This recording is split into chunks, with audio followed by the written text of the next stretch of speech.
My 11-year-old daughter came home to find her key no longer worked. She stood in the rain for 5 hours until my mother appeared and said, "We've all agreed. You and your mom don't live here anymore." I didn't raise my voice. I simply said, "Understood." 3 days later, my mother got a letter and turned pale. My daughter called me 6 times that day. 6. And I knew, with a sickening lurch in my gut, that nothing would ever be normal again. IT was just another brutal day at the hospital. You know, that kind of relentless, chaotic shift that chews you up and spits you out still wearing latex gloves. We were critically short-staffed, half the unit out sick, the other half just pretending not to be. I'd already been yelled at twice before lunch, once by a patient's frantic family, and once by a surgeon who clearly thought sarcasm counted as leadership. I was running on maybe 3 hours of sleep and a single energy drink that tasted like liquefied metal. My whole body was screaming, but my mind was in overdrive, just trying to keep everything from falling apart. Then, my phone buzzed in my pocket. Normally, I ignore it during rounds. You have to. But something, maybe instinct, maybe just plain luck, made me look. 6 missed calls from Hannah. My sweet, quiet, 11-year-old daughter. This is the kid who apologizes to furniture if she accidentally bumps into it. She never calls 6 times in a row unless the world is quite literally ending. I practically sprinted into the nearest supply room,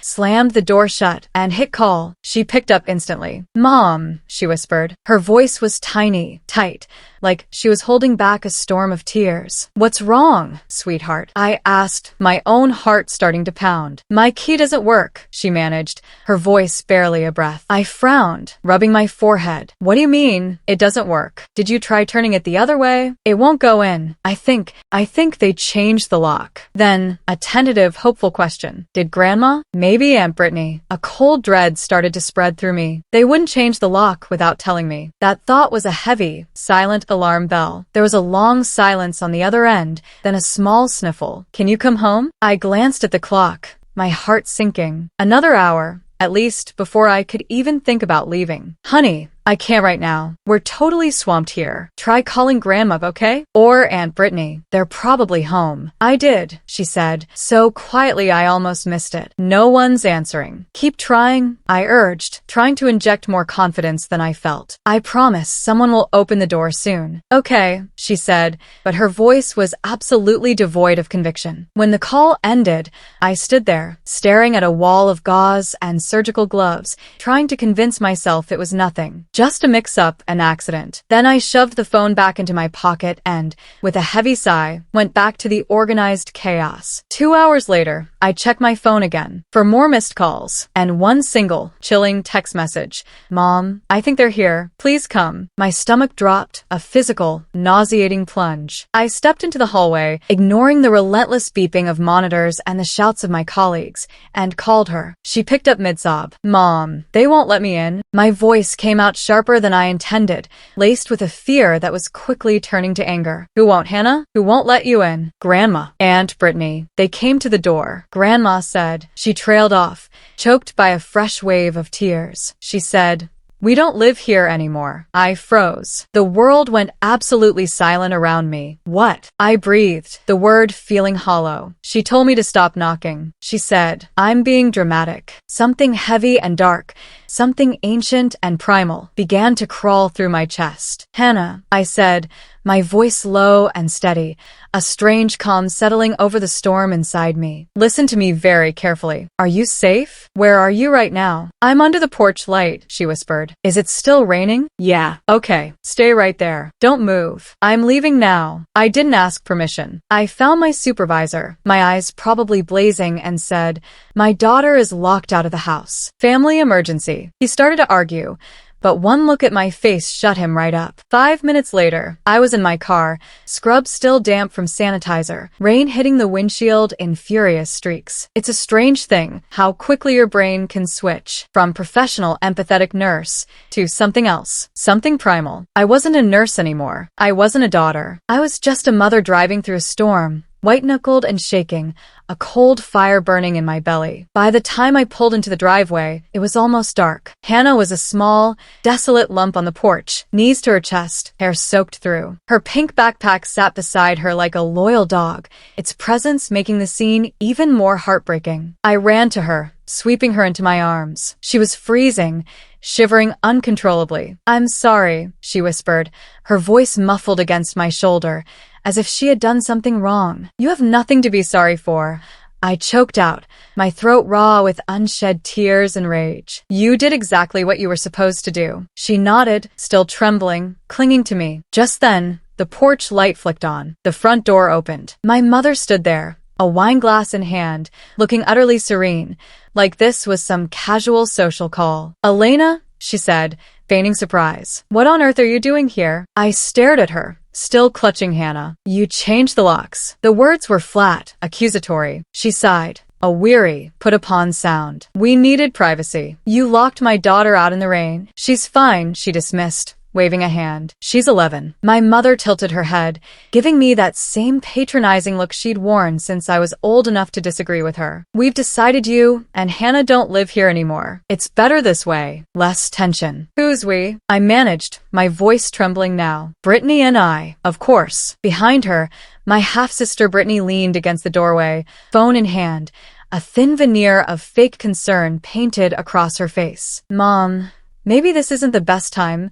"Oh, stop," my mother snapped, cutting her off. "It's been coming for a while. Elena, you're an adult. You'll manage." I looked past them into the living room. Brittany's kids, Logan and Grace, were sprawled on the couch, watching TV, surrounded by scattered toys. Hannah's favorite blanket, the one with the little daisies she'd sewn on herself, was folded neatly beside them, like it belonged there, like she belonged there. Something inside me went very, very still. I didn't yell. I didn't cry. I just looked at my mother, her perfectly coiffed hair and dismissive smile, and said, "Understood." She blinked. "What?" "You heard me." I turned, took Hannah's small, cold hand, and led her back to the car. We drove without speaking, the rain thudding against the roof like static. After a while, Hannah whispered, "Are we going to be okay?" "Of course we are, sweetheart." I squeezed her hand. She nodded, watching the headlight smears on the wet road. Then she asked, her voice barely audible, "Grandma doesn't like me, does she?" That question hit harder than anything else that night. I forced a smile. "Grandma doesn't like anyone, sweetheart. Don't take it personally." She almost smiled back. Almost. The silence in the car was heavier than the rain that night. Hannah eventually fell asleep in the passenger seat,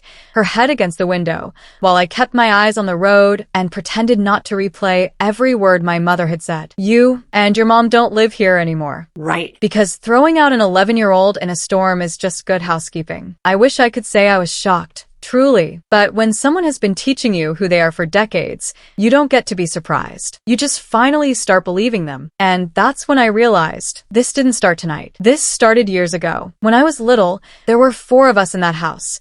Me, my mom, my dad, and Brittany, my mother's first daughter, 5 years older, 5 times louder, 10 times more loved. If Brittany sneezed, Mom grabbed tissues and applause. If I sneezed, she'd tell me to do it quietly. Dad was gone most of the time, an overworked hospital doctor, always somewhere between late rounds and early flights to conferences. When he was home, he smelled like antiseptic and coffee. He'd pat my shoulder, tell me I was a good kid, then pass out in his armchair with his boots still on. I adored him for it anyway. At least he noticed I existed. Mom didn't, unless she needed a target. She called me dramatic when I cried, and ungrateful when I didn't. Too sensitive was her favorite insult. Brittany could burn the kitchen down, and Mom would laugh it off. I once dropped a glass of milk and got grounded for 2 days. Fear system, right? By the time I was 16, I was so desperate to get out that college looked like salvation. Even community college sounded like Paris. I thought distance would fix everything. Spoiler, it doesn't. When I met Hannah's father,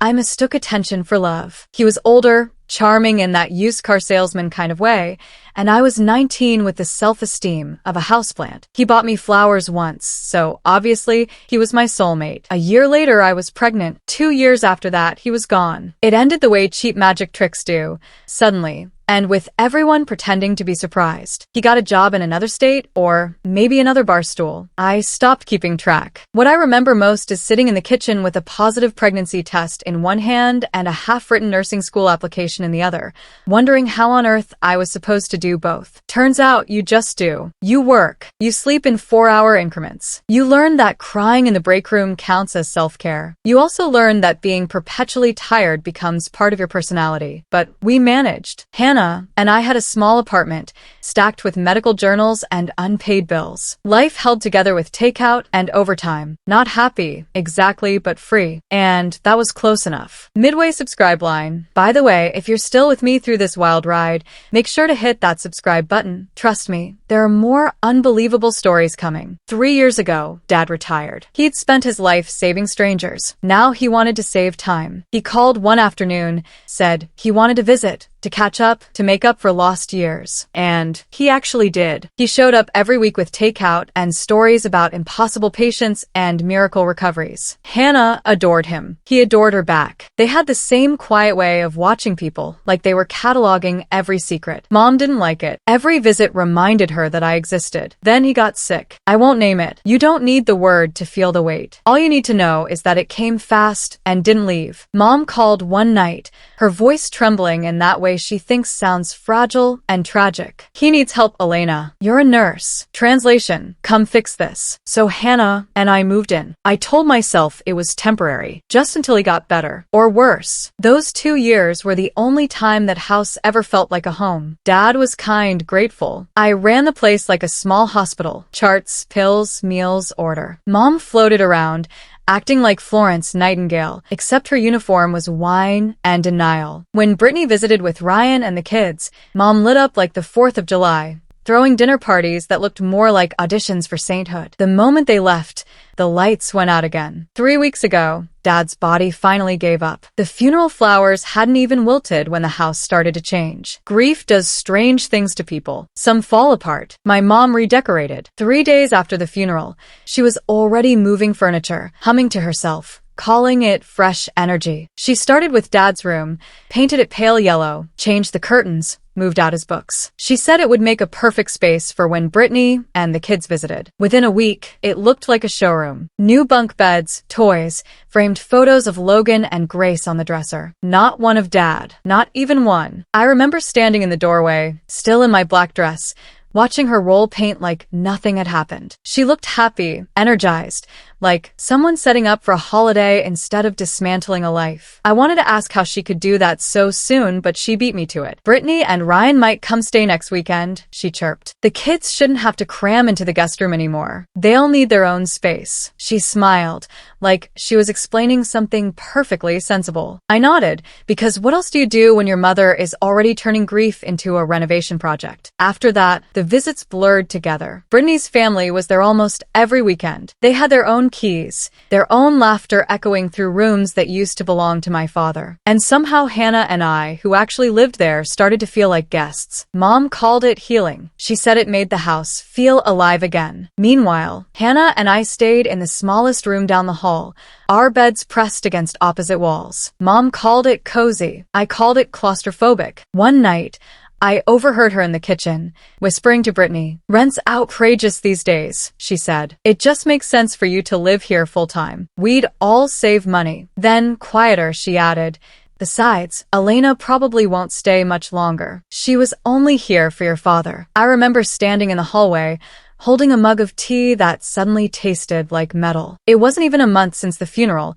and already I was being erased. When I confronted her, she just smiled, as if she'd caught me being dramatic again. "You said you were just here to help your father," she said. "He's gone now. You have your job, your own life. It's time to move on." Move on. Like grief was a lease and my time was up. Few days later, Jonathan Wells, the lawyer who handled Dad's affairs, called. "Just some paperwork to finalize," he said. I drove to his office, expecting insurance forms. Instead, he handed me a folder. "Your father placed the house in a living trust," he explained. "He wanted to make sure it stayed with you and Hannah." I blinked. "What do you mean, stayed with me?" "It's yours," he said simply. "He transferred it before his death. Your mother isn't listed anywhere on the deed." The words didn't register right away. When they did, All I could think was how fast everything had shifted. 3 weeks from eulogies to eviction. I thanked him, took the papers, and drove home with them on the passenger seat, unopened. I didn't tell anyone. Not yet. Because how do you walk into a house full of laughter and say, actually, all of this is mine? I thought I'd wait for the right time. Let her grieve. Let her calm down. But 5 days later, she changed the locks. I didn't sleep after those locks. Every time I closed my eyes, I saw Hannah curled on that porch, her backpack slumped beside her like a guard dog that had failed. By sunrise, the raw, searing adrenaline had turned into something steadier, something colder. Rage with a plan. I made 2 calls before my coffee went cold, one to the hospital to take a few days off, the other to Jonathan Wells. He picked up on the second ring. "Elena," he said, already sounding awake, as if he knew. "She changed the locks," I told him, my voice flat. "Your mother? She's not my anything right now." There was a pause. Paper rustled on his end. "Do you have access to the trust documents?" "In my car." "Good. Bring them. Come now." His office was 10 minutes away. Not months, not a lifetime. Just 10 minutes and 1 red light. Jonathan looked calm, in the way only people paid by the hour can manage. "This is straightforward," he said, scanning the pages. "The properties in the trust. You're the trustee. She has no legal standing." "Then fix it," I told him. "I'll draft the notice." He checked his watch. "How soon?" "Give me 20 minutes. He typed furiously while I stood by the window, watching rain crawl down the glass. "Do you want to serve it personally, or shall I?" he asked, without looking up. I laughed once, a dry, humorless sound. "I've had enough doors slammed in my face for one lifetime. You do it." He printed, signed, sealed, and handed me a copy. The ink was still wet. Perfect. An hour later, we were parked down the street from the house. Same gray sky. Same relentless rain. It was like the weather was stuck on repeat. Hannah was staying with a friend. No way was I letting her near that door again. Jonathan walked up the driveway, umbrella open, the envelope tucked under his arm. I stayed in the car, engine running, wipers ticking back and forth, a metronome counting down the seconds. Mom answered almost immediately. Even from this distance, I could read her body language. Impatient, superior. The Queen interrupted. Jonathan spoke, calm and professional. He handed her the papers. At first, she didn't even look, just rolled her eyes and said something I couldn't hear. Then she read the first line. Her face changed. Brittany appeared behind her, holding a mug, like she'd just been cast in the drama she secretly hoped for. She snatched the papers, scanned them, and started shouting. Jonathan didn't flinch. He said something brief, probably a polite translation of "you've been evicted," then turned and walked back to the car. Mom yelled after him, her words lost in the pelting rain. He slid into the passenger seat, closed the door, and said, "It's served." That was it. The drive back was silent except for the sound of the windshield wipers. I kept expecting to feel victory, but all I felt was the heavy weight of exhaustion finally shifting off my chest. It wasn't triumph. It was oxygen. When we reached the corner, Jonathan said, "She'll try to fight it. I'd be disappointed if she didn't." He smiled faintly. "I'll handle any filings. For now, she's officially trespassing." "Good," I said, a grim satisfaction in my voice. "Let her stand in my living room and explain that to the sheriff." He nodded once and got out, his umbrella blooming above him. I watched him disappear into the gray before driving off. Back at my friend's apartment, Hannah was coloring at the kitchen table. She looked up, her eyes wide. "Did you talk to him?" "Yeah," I said, slumping onto a chair. "Are we going home soon?" she asked, her voice serious. "Grandma's going to be mad." "She's been mad since 1987, sweetheart," I said, a small, genuine smile finally touching my lips. "She'll survive." Hannah giggled. It was the first real laugh I'd heard from her in weeks, and I decided right then and there that it was the sound I'd fight for from now on. That night, I couldn't stop replaying the look on my mother's face when she realized the house wasn't hers to rule anymore. For once, she'd opened a door she couldn't slam shut. I lay awake, listening to the rain hit the window, steady and endless. It sounded like patience. It sounded like waiting for the next move. Because there would be one. There always is. The days after the notice blurred together. Rain again. Lawyers again. Paperwork again. Jonathan called that same night. "She's already hired counsel," he said. "They're claiming you fabricated the lockout." "Of course they are," I scoffed, bitterness creeping in. They also allege undue influence over your father. I actually laughed, because caring for a dying parent is suspicious now, apparently. Jonathan didn't laugh. He never does. I'm filing for emergency possession, he continued. The police report helps. You did write that report, correct? I had. I'd gone to the station that morning, sat under buzzing fluorescent lights, and told a young, bewildered officer how my own mother had locked an 11-year-old outside in the rain. He typed everything quietly, then looked up and said, "That's neglect. You did the right thing." Jonathan attached that report to the petition, and the judge signed the order 2 days later. Fastest justice I've ever seen. Mom's lawyer tried to stall with a motion full of bold italics and zero evidence. The court denied it before lunch. Jonathan called again. The sheriff's office will set an enforcement date. Probably within the week already. You wanted quick, he said. That's what you're getting. That night, I told Hannah we'd be home soon. She was quiet for a moment, then asked, "Are they still there?" "Who?" I said, even though I already knew. "Grandma and them." "No," I said firmly. "Not anymore." She nodded, serious, like she understood something much bigger than she should have to. When the email came with a date and time, 10 a.m. Thursday, it didn't even feel real, but the words were right there on the screen.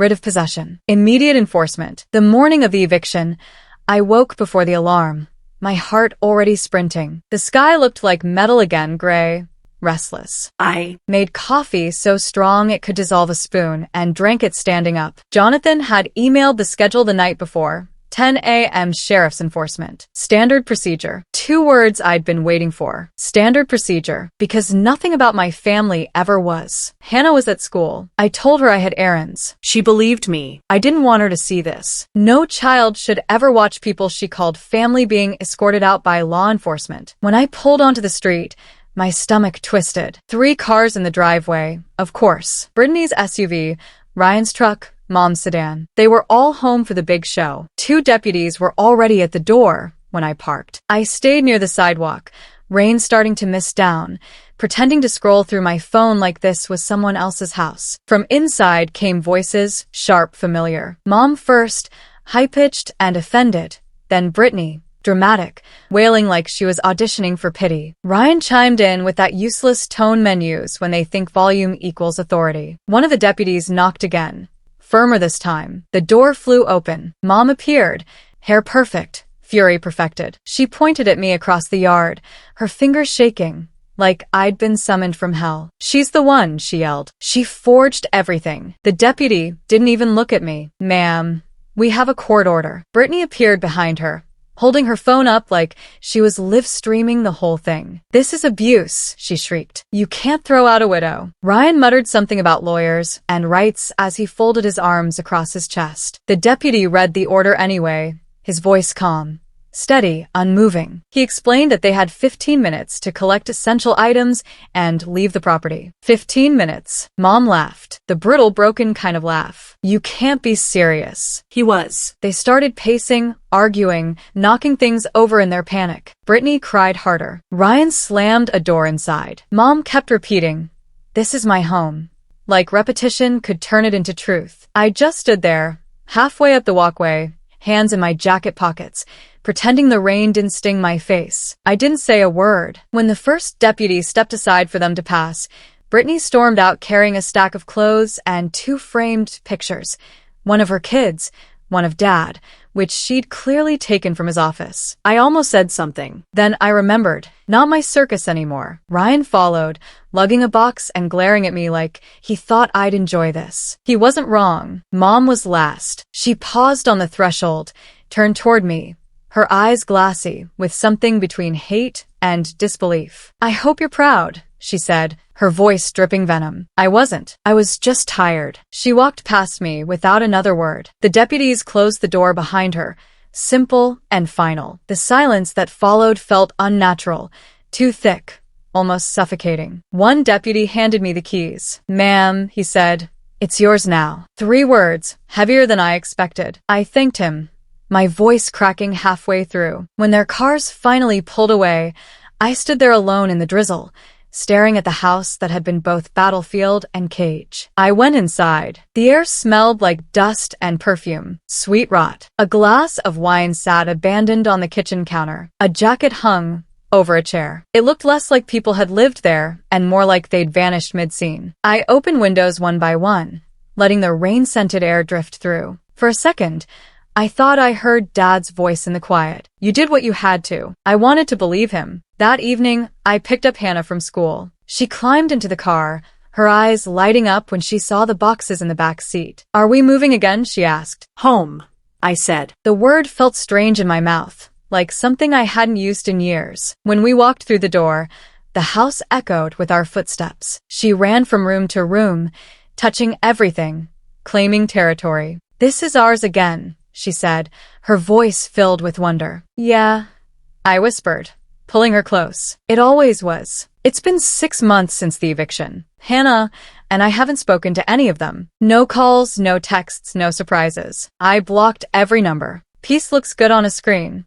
I still get updates, though. Small-town gossip doesn't need permission. Jonathan hears things through the legal grapevine, and a nurse I know from the old hospital still lives near Brittany. Apparently, Mom moved in with Brittany and Ryan right after she lost the house.